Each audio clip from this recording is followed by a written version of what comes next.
Hello and welcome back to another video, third attempt at doing the impossible.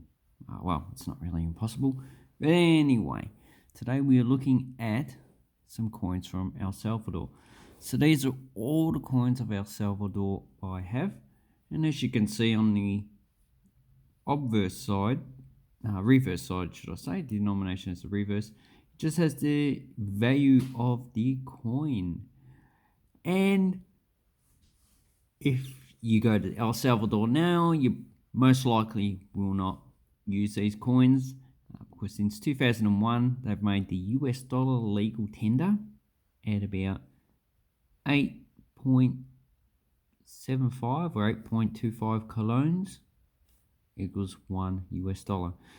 So little history, the Costa Rica peso was introduced in 1889 as a decimal currency, and in 1919 they decided to change the name of it from peso to colon and to commemorate the currency was named after Christopher Columbus, whose name is Cristo Colon in Spanish. So Christopher Columbus is pretty much the English version of the name. And that's basically who the currency is named after. So we have values of 1 and 3 centavos. So this one is a larger one. It is in bronze. And in 1976, they reduced the size from 16.3 to 15 millimeters.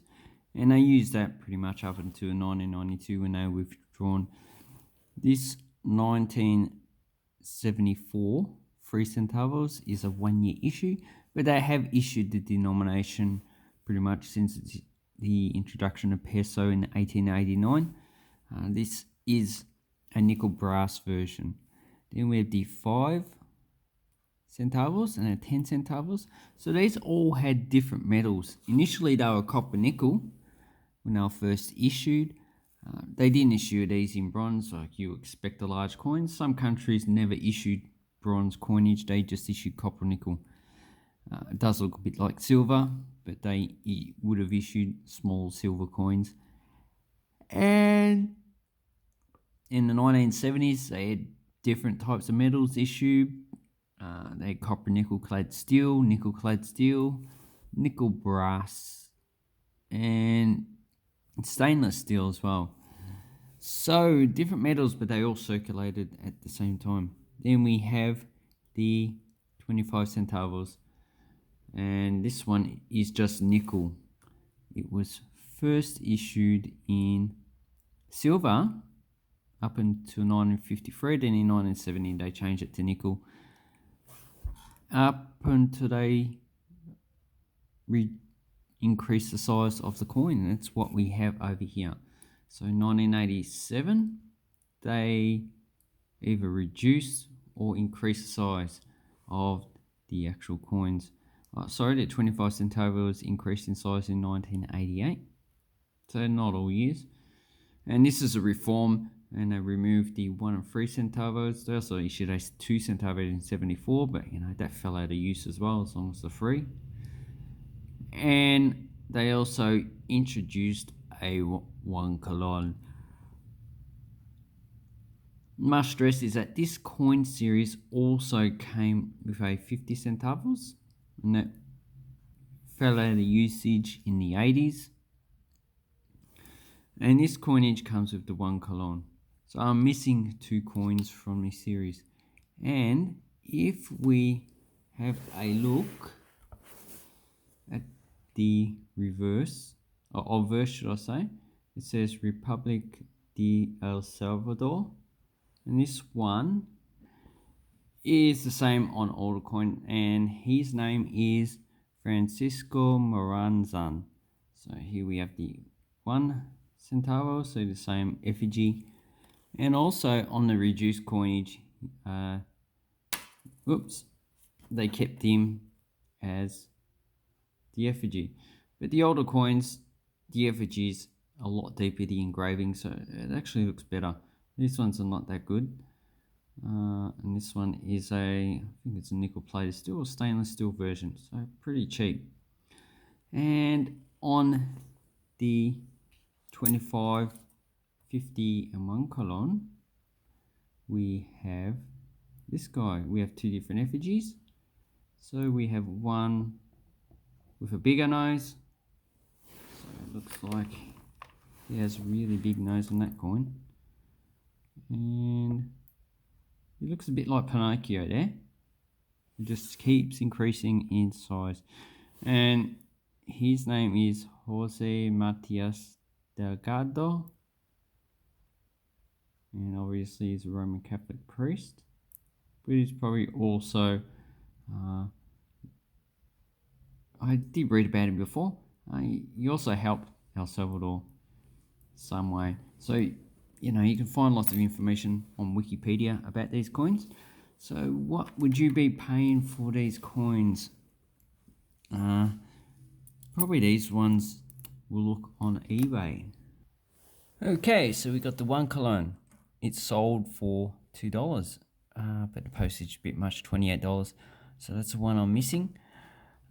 If you really wanted an uncirculated set, a good thing to do is get these coin sets of all nations. So this is the El Salvador one of the 80s, and it is a good set to get. $26, maybe a little bit expensive for some people, but you know, if you can't be stuffed getting all the coins individually, this is a good set to get. Then we have 2 centavos, another coin I'm missing. Sorry, so I'm missing 3 coins. And not too sure how much that went for because best offer is accepted. $1.50 for 5 centavos. Then you got 5, 10. So depending on grade. And this one here is a group of 25 coins. 56 to 98. They look a bit poor. Yeah, so these coins are okay, but these ones, they get a bit worn. So, yeah, it's still a really good deal to purchase them for that price. And then we have a mint set. So that's probably been expensive. I don't believe there's that many mint sets out there. And then we have a 1 centavo for $4, 10. So these are not really cheap coins. $1.50. Seems the 1 cologne is $1.50. Seems a bit the cheapest coin to get. Then you got other ones, got an uncirculated 59, 5 centavos. So the thing you need to know is that before the 1970s, all these had a mintage of, you know, just one, not really that many were minted. And also, a lot of them were not issued in sets, so to get uncirculated earlier coins is quite hard. And here we have a earlier silver version of a 10 centavos. And yep, then we just got a few others. So here's a good high grade 50 centavos. That's an expensive coin. Looks EF or almost uncirculated. Then we've got more of these sets you can get. And then we have another 25 centavos, 94. Yeah, so even though they are very common, you know, 10 to 20 million minted, they're still harder to get. Because El Salvador is not really that popular for coin collectors, especially in Australia. So in Central America and North America is most likely where the real collection of these occurs. So if you're going to bid against someone, it's probably from over there. And here we have a 1889 1 centavo. That's in copper nickel. Best offer, so they probably offered $5. And that's a good price of that. So in Australia, these coins are not too easy to get. I got these over a few sets. I was lucky enough to pay $10 for a 1, 2, 3, 4, 5 coins. You know, to get these ones in high grade in Australia is pretty hard. Usually you need to get them overseas, and a lot of people don't want to wait too long. And then you've got the delay in postage. I think they've repaired that quite a lot now, but some countries you still have trouble posting to and getting mail from, like Portugal, Spain, Albania. So, maybe just try your luck and get some El Salvador coins. Very interesting country. And when I think of Central America, I always forget about this country, even though it is an integral part of Central America, especially when they had their civil war. Anyway, thank you very much. I'll leave a link down below to eBay so you can look for El Salvador coins and have an awesome coin and banknote collecting time. Thank you and goodbye.